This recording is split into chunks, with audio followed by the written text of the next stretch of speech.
ജയിക്കാൻ വേണ്ടിയിട്ട് മാത്രമാണ് നമ്മൾ ഇറങ്ങി പുറപ്പെട്ടിട്ടുള്ളത്. ആ ജയിക്കാൻ വേണ്ടിയിട്ടുള്ള പോരാട്ടത്തിലുള്ള സൈന്യത്തിനെയാണ് നിങ്ങൾ ഇന്ന് കാണുന്നത്.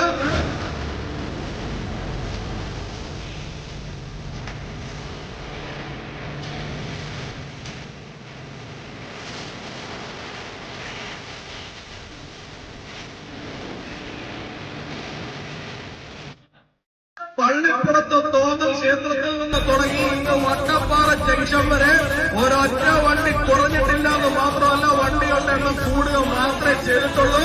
അതിന്റെ അർത്ഥം എന്ന് പറയുന്നത് ഈ വരാൻ പോകുന്ന 20 ദിവസവും ഇതുപോലെ നമ്മൾ എല്ലാവരും പോരാടും. നെടുമങ്ങാട് നിയോജക മണ്ഡലത്തില് താമര വിരിയും. ശ്രീപത്മനാഭന്റെ മണ്ണില് അനന്തപുരിയില് നമ്മളൊരു താമര ഈ നെടുമങ്ങാട് നിയോജക മണ്ഡലത്തിൽ നിന്ന് വിരിയിക്കുമെന്ന് നമ്മൾ നെടുമങ്ങാടിലെ ജനങ്ങൾക്ക് എല്ലാവർക്കും വാക്ക് നൽകുകയാണ്.